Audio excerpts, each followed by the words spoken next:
Et bonjour à tous, ravi de vous retrouver pour l'émission du mercredi 20 décembre 2023. On s'approche de Noël et on a un Bitcoin qui tient malgré tout aux abords des 43 000 $. On a un Ether à 2002 et un BNB qui nous pousse 5% sur les dernières 24 heures, proche des 260 $. Comme vous pouvez le constater au niveau de ce top 10, on est plutôt à l'équilibre. On a 4% pour The Open Network, moins 7,30 pour ICP, plus 6% pour Injective, 42 $, 3 milliards de capitalisation, 22e place. Ça aura été une année mais complètement folle pour le token Injective.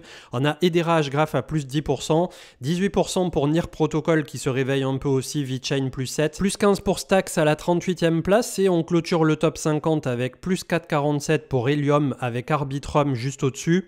On a Synthetix à plus 1% à la 48e place, Maker juste en dessous, on est pile poil dans le même domaine.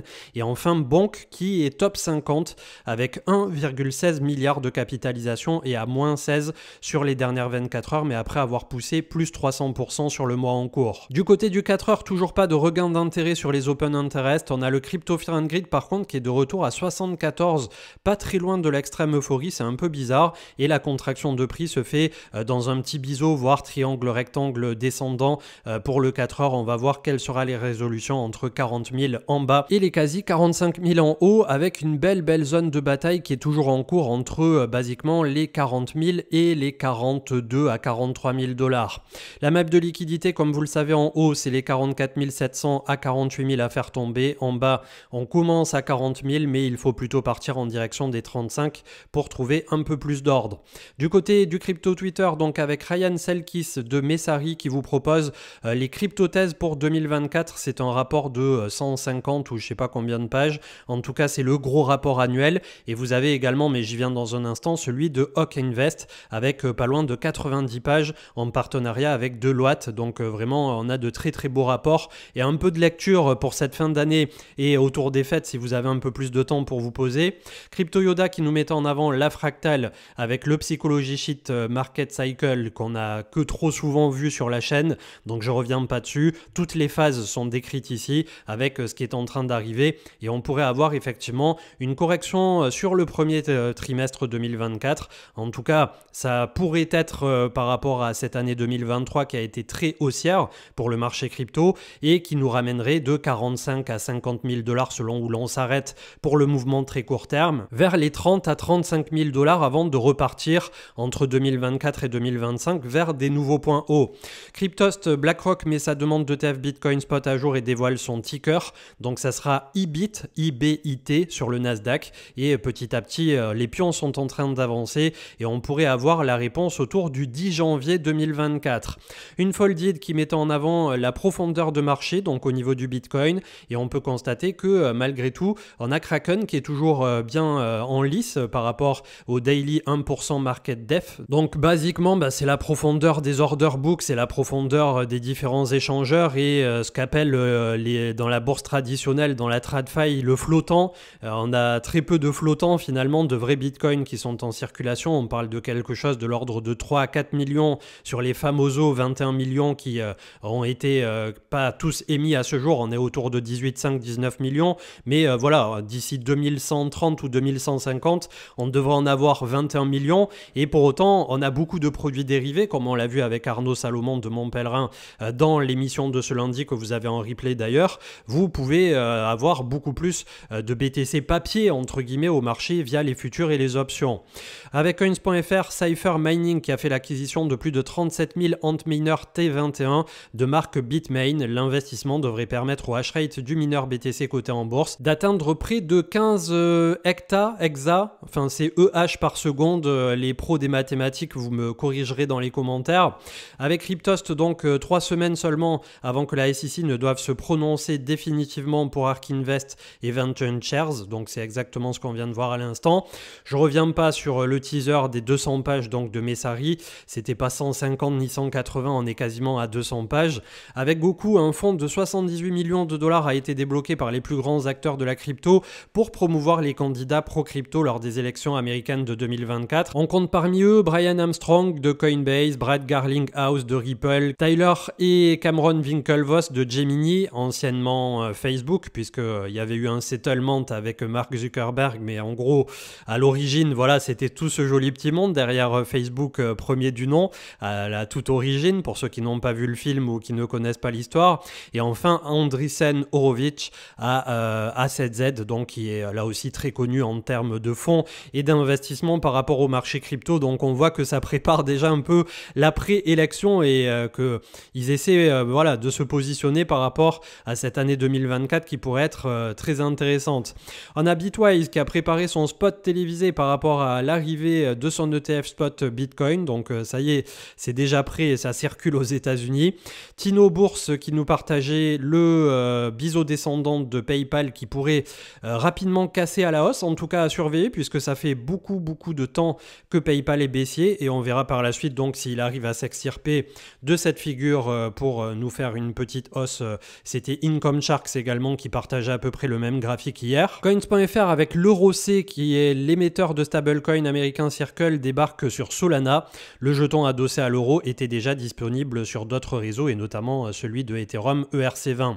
Le gros dossier 2024 donc de Hawk Invest, vous pouvez le commander en physique mais aussi l'avoir juste en dématérialisé gratuit. Donc en physique bien entendu ça a un coût, ça n'est pas sponsorisé. Nous n'avons pas de relation commerciale avec Hawk Invest mais voilà, c'est un petit coup de main et un petit coup de pouce au vu de la quantité et de la qualité de travail abattu. Et donc on revient sur le live 21h qui a eu lieu ce lundi. Je ne peux que vous encourager à consulter le replay, c'est comme d'habitude des moments qui sont très intéressants et des échanges qui le sont tout autant. Et on avait The Rational Route qui nous partageait trillions de dollars market cap avec un market price qui serait autour de 51 000 $ pour le Bitcoin pour avoir les 1000 milliards de capitalisation. Et par la suite, si un jour on vient au market cap du gold, c'est des targets qui laisseront bon nombre rêveurs. Du côté du Bitcoin, 42 780 ce matin, on continue de batailler, malgré tout ça continue de distribuer. Donc là, dans l'idéal, ce qu'on voudrait voir, c'est le petit excès en direction des 48 à 50. Le RSI qui viendrait finir son oreille de chat comme ceci avant de retracer et de re-rentrer par la suite dans la zone de neutralité qui est entre 30 et 70 pour le RSI. C'est la zone un peu violette ici en bas. Quand on en sort à la hausse, on est en surachat. Quand on en sort à la baisse, on est en survente. Donc là, dans l'idéal, petite contraction comme ça avec un micro flag, on vient chercher l'excès à 48-50 000 et on pourrait avoir un sell the news sur début 2024 autour de l'approbation de l'ETF spot où on reviendrait visiter basiquement dans un premier temps 38 à 35 000 $ et pour les plus optimistes autour de 32 000 $. J'ai quand même du mal à croire qu'on puisse perdre autant, mais comme je vous disais la dernière fois, c'est plutôt moi le pivot de la Fed qui me fait un peu peur aux États-Unis et bien que ça ait l'air de vouloir spéculer à la hausse encore et toujours. Le crypto total ce matin fait 1567 milliards, là aussi statu quo. Crypto total 2 des alts 730 milliards, on est pile poil sur le support qui est défendu. Crypto total 3, excluant Bitcoin et Ethereum, on est aussi plutôt pas mal. Donc tous les charts sont très bulles pour la crypto, mais on a des facteurs externes qu'il faut prendre en considération. Le SP500 4768, il vient chercher comme prévu ses points hauts. Une fois qu'on va arriver là autour de 4800, que va-t-il en advenir de ce fameux SP500 dont le RSI va pas tarder aussi à arriver en zone de surachat? C'est quelque chose qui systématiquement a déclenché un retracement sur ce gros indicateur qui représente donc les 500 plus grosses entreprises et capitalisations des États-Unis. Ether 2200 $, là aussi on est au bon endroit au bon moment. Il est décevant pour beaucoup de monde, hein. Ça n'a pas fait des gros X bien entendu. Il est même très largement derrière Bitcoin puisque si on prend le point bas de 880 $ et qu'on va jusqu'à 2002 voire 2004 qu'on a touché récemment, on est effectivement pour Ether sur une pourcentage, une performance de 168%, tandis que du côté de Bitcoin on a fait un x3. Donc c'est clair qu'on en attend beaucoup pour la suite pour Ether pour 2024 et 2025. Il y a pas mal de mises à jour qui sont encore en cours et qu'il faudra pousser en bonne et due forme et dans les temps pour permettre à Ether de continuer de vivre sa vie et de petit à petit continuer d'asseoir une certaine domination qu'il a déjà aujourd'hui, mais qu'il ne faudrait pas qu'il se fasse voler au cours des prochaines années. Le gold 2040 $ l'once, là aussi petite contraction sous le point de pivot des 2050. On passe du côté de peut-être pas les actions américaines puisqu'elles continuent de monter et Coinbase en est l'exemple parfait, hein, typique. On a eu un point bas quand même en janvier 2023 à 31 $, on est à 161 $. Donc là aussi, les personnes qui disaient oui Coinbase ne m'intéresse pas puisque je suis sur Bitcoin Bitcoin ou je suis sur d'autres trucs, on est quand même sur un 400% en 2023 pour Coinbase. Alors ça n'avait pas débuté de la meilleure des façons. L'historique, je pense que tous ceux qui consultent la chaîne l'ont. J'étais à cette époque très enthousiaste au premier trimestre 2021 quant à l'arrivée en bourse de Coinbase. Malheureusement, derrière, ça avait été hyper spéculé avant même qu'elle rentre en bourse. On était au-delà de 400 $. On a eu une petite période d'accalmie entre 200 et 230 $. Et par la suite, voilà, le bear market est passé par là. Ça a été atroce. Désormais, après cette résolution en épaule, tête-épaule inversée ou ta séance, certains verront, peu importe, la finalité est la même. On a une résolution extrêmement haussière. Un RSI qui est désormais très haut, très éloigné des moyennes mobiles et Coinbase qui est le grand choisi pour faire le pont des ETF spot. Donc ça se passera, je pense, à l'avenir, plutôt pas mal pour eux. Le DXY 103 points ce matin, 102,3 pardon. On est toujours baissier, donc de l'argent qui continue de rentrer sur les actions et sur les cryptos par corollaire et les taux qui pourraient se faire shooter bien plus vite que ce qu'on le pensait ou laisse compter. Ce qui fait que voilà, ça donne un petit coup de fouet autour de Noël là pour les marchés, mais j'ai peine à voir quelque chose qui pourrait perdurer sans qu'il y ait un petit accident de parcours un peu bizarre. Enfin, je me prépare à tout pour le premier trimestre 2024. 53,46 pour la Bitcoin dominance qui reste très haute, tandis que l'Ether dominance a bien du mal à défendre son support qui est pété désormais. On est sous les 18 et 17,50 qu'on a défendu pas mal de temps. On est à 16,94 précisément. Moyenne mobile 200 à 16,77. Et voilà, c'est le petit écart, la petite déviation, peut-être comme on l'avait fait ici, pour parler en bon français, juste ici, autour de l'été 2022. On peut avoir de nouveau un écart avant de revenir à cette zone de polarité à 17-18%. Mais pour l'instant, Ether, factuellement, qui peine à séduire, qui peine à relever sa propre capitalisation. Et donc, voilà, on est dans cet attentisme latent pour la seconde crypto et capitalisation du marché. Robinhood qui est en train de nous faire un truc plutôt sympa. Depuis 3-4 semaines ici, on avait un point bas à 8 $, on est à 13 et on a une énorme zone de confluence et de polarité sur cette zone. Donc on va voir ce que ça va donner par la suite. C'est une action aussi qui a été spotée par bon nombre de mes confrères américains. Donc voilà, c'est pas des trucs que je découvre moi-même quand je le dis que j'ai fait des découvertes, je vous en parle. Quand ça vient d'autres personnes, je vous en parle aussi. Et c'est vrai que PayPal et Robinhood, là, il y a des trucs qui sont plutôt sexy d'un point de vue chart en tant que tel. Est-ce que derrière l'entreprise se porte bien? Est-ce qu'on peut avoir un avantage ou quoi que ce soit par rapport à tout ça, par rapport au marché US? Il appartient après à chacun de creuser de son côté et notamment quand on parle d'actions américaines, c'est un peu plus complexe qu'il n'y paraît si vous n'avez pas envie d'investir juste sur des on-dit ou des trucs comme ça, chose qui n'est jamais une bonne chose, vous vous en doutez bien. Au niveau des cryptos qui sont dans le vert aujourd'hui, donc j'ai Accelerar à plus 6, VeChain à plus 7, on a Marathon toujours au niveau des actions américaines qui continuent à nous pousser des grosses bougies vertes. On est sur l'industrie du mining de ce côté-là. Là aussi, ça ressemble un peu à Coinbase avant qu'il monte assez frénétiquement. Et pareil, grosse zone de polarité, grosse zone de travail autour des 23-24 $ ici pour Marathon Digital. On va voir ce que ça donnera. Mais toute cette industrie minière qui a été prise d'assaut, pour rappel, par les BlackRock et tous les autres, Goldman, JP Morgan, ils ont acheté à coût de 5 ou 10% du total des actions de tout ce dont on parle régulièrement. Hut 8 Mining, il y avait Marathon, il y avait Canaan, il y en avait 2 ou 3 autres. Donc clairement, à ce moment-là, quand j'ai vu ça, quelques semaines ou quelques mois en arrière, j'ai acheté un peu de tout ça et désormais, la plus basse, elle est autour de plus 30, plus 40%.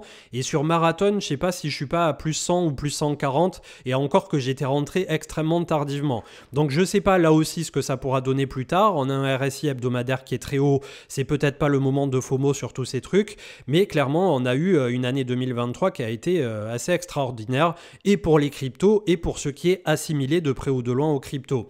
On termine donc avec, on a Injective Protocol, NIR, on a OXT, on a Data, Steam et Nexus, NXS. Mais pareil, comme je disais, c'est des toutes petites capitalisations que je m'étais mis de côté en watchlist au cycle précédent. Vous voyez qu'on a peu de liquidité, que ça fait des gros yo-yo dégueulasses, qu'on est très baissier malgré tout. Donc clairement, j'en ai pas en portefeuille et c'est pas le type de truc que je pense rentrer en portefeuille du tout. C'est juste pour voilà, vous donner un peu de contexte à tous les trucs dont on parle au quotidien et dont il n'y a pas forcément un intérêt latent systématique. Si ce n'est parfois, il y a des alts sur lesquels je suis pas forcément rentré en amont, mais qui nous donnent de très beaux charts et c'est bon à étudier justement pour plus tard essayer de déceler en amont d'un prochain token ou de votre token de cœur, entre guillemets, des patterns qui se reproduisent inlassablement du côté boursier de la force. On se quittera avec le BTC1 Futur CME qui est autour de 43 000 $, donc très belle action de prix au final. Malgré tout, on a le RSI qui commence un peu à se demander ce qu'il fait là, quand on était arrivé autour de 81 et les pics extrêmes de 2021 étaient compris entre 90 et autour de 85 pour le gros du bull run de 2021. On va voir ce que ça va donner pour 2024, probablement une année complexe et en demi-teinte à venir. On va voir si on peut avoir l'excès d'euphorie, aller chercher 48 ou 50 000 sur Bitcoin, mais je suppose qu'on sera mûr à point au bout d'un moment pour avoir un retracement relativement important qui permettra de prendre une grosse respiration, de voir quels alts sont forts et quels alts conservent leur momentum, et derrière on sera en lice pour mi-2024 à mi-2025 avec, je l'espère, de très belles choses à venir.